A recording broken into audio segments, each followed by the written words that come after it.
Groundnut. Groundnut is the most important oilseed of India and accounts for half of the major seed produced in India. Groundnut बहुत important oil seed है India का और half से भी ज़्यादा seed है India में उसका प्रोड्यूस होता है। अब ये जो है अपना ऑयल सीड, ये एक है ट्रॉपिकल और एक सब ट्रॉपिकल क्रॉप है ये।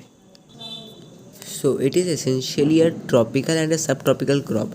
It is both a kharif and a rabi crop। ये दोनों खरीफ क्रॉप भी दोनों क्रॉप है, फिर भी ये एक एज खरीफ क्रॉप ज़्यादा बनाया जाता है खरीफ।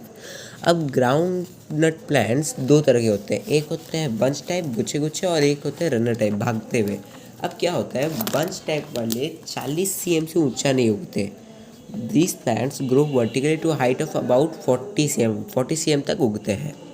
लेकिन रनर टाइप भागने वाले क्या होते हैं, वो एक बहुत बड़े एरिया में स्प्रेड हो जाते हैं और जब उनमें फ्लावर आता है तब उनका जो फ्लावर स्टॉक होता है वो बेंड हो जाता है ग्राउंड के तरफ और जहाँ पे सीड पॉट बड़े होते हैं और मैच्योर होते हैं। When they flower, they bend the flower stalk towards into the ground where the seed pods grow and mature। वो फ्लावर स्टॉक को नीचे ग्राउंड की तरफ झुका देते हैं जहाँ पे सीड पॉड बड़े होते हैं और मैच्योर होते हैं। अब सॉइल, यहाँ पे वेल ड्रेन सॉइल होना चाहिए, क्योंकि सीड है तो लाइट होना चाहिए, सैंडी लोम होना चाहिए और रेड और ब्लैक सॉइल है वेल सूटेड इसके लिए। क्या वेल ड्रेन, लाइट, सैंडी लोम, रेड और ब्लैक सॉइल। अब क्लाइमेटिक रिक्वायरमेंट क्या हो सकता है आपके, क्लाइमेटिक रिक्वायरमेंट ये है कि टेम्परेचर, क्योंकि ये एक ट्रॉपिकल क्रॉप है तो ये अच्छा उगेगा 20 से लेकर 25 डिग्री सेल्सियस के अंदर। अब इसके लिए वार्म और ड्राई वेदर बहुत इंपॉर्टेंट होता है इसके राइपनिंग स्टेज में। कौन से स्टेज में, राइपनिंग स्टेज में। टेम्परेचर का बात होगा, क्या हुआ, 20 से 25 होना चाहिए इसका टेम्परेचर। वार्म और ड्राई वेदर इंपॉर्टेंट है राइपनिंग स्टेज पे। अब रेनफॉल क्या होता है, इसको रेनफॉल चाहिए कम चाहिए, 50 से लेके 70 तक, ठीक है। Iso height of 100 cm mark the upper limit of groundnut cultivation. 100 cm mark से ज़्यादा का आइसो हाइट मार्क नहीं होता है। However, the rainfall should be well distributed. It responds better to irrigation. It is highly susceptible to prolonged drought, continuous rains, stagnant water and frost. अब method of cultivation, ठीक है। पहले sowing. अभी seed क्या होता है, इनको सो किया जाता है जून में और इनको निकाला जाता है 3 से 4 महीने बाद, विंटर के 3 से 4 महीने पहले। जून में घुसाए, विंटर के 3 से 4 महीने पहले निकाले। अब इसके क्या होते हैं, पॉड्स अंडरग्राउंड में बड़े होते हैं, इसलिए उनको बोला जाता है ग्राउंड नट्स। क्यों बोला जाता है, क्योंकि उनके पॉड्स अंडरग्राउंड में होते बड़े। Groundnut is a leguminous crop and like pulses has the property of fixing atmospheric nitrogen. ये ग्राउंडनट क्या करते हैं, एटमॉस्फेरिक नाइट्रोजन को फिक्स करते हैं, तो क्या होता है, ये सॉइल का फर्टिलिटी बढ़ाते हैं। Therefore it is used as a rotation crop for millets as well as other crops grown in that season, ठीक है। अब हार्वेस्टिंग।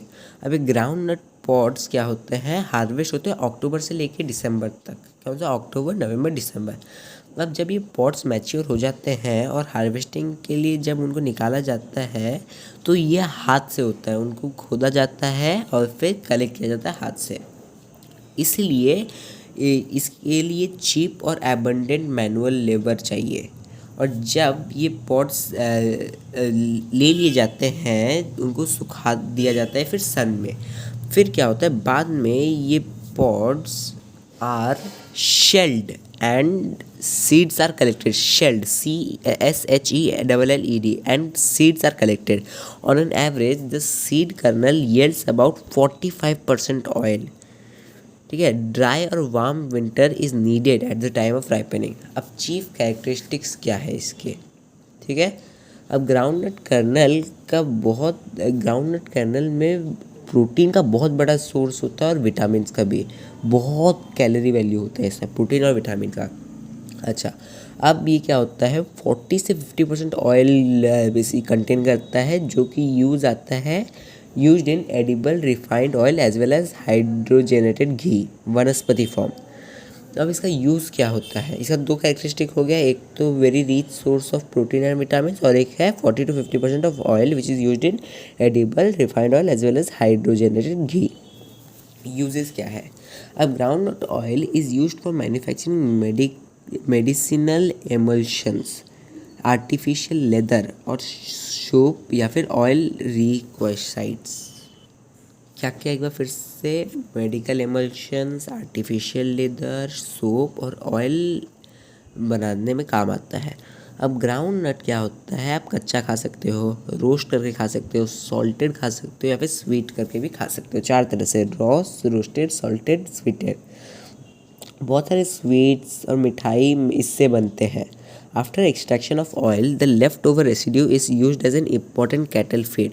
हो गया तीन तो यूजेस, एक है पहले medical emulsion, artificial leather, soap और ऑयल। दूसरा है कैसे भी खा सकते हैं, स्वीट वगैरह इससे बनता है। तीसरा है कि जो इसका लेफ्ट ओवर रेसिड्यू है एक बहुत इंपॉर्टेंट कैटल फीड है। अब area, India is the largest producer of groundnut since it is primarily a rain-fed crop. There are bound to be fluctuations in its production. Andhra Pradesh, Telangana, Tamil Nadu and Gujarat are the three main producers of groundnut in India. क्या क्या, Andhra Pradesh, AP, Telangana, Tamil Nadu and Gujarat. फिर से Andhra Pradesh, Telangana, Tamil Nadu and Gujarat. This completes our groundnut.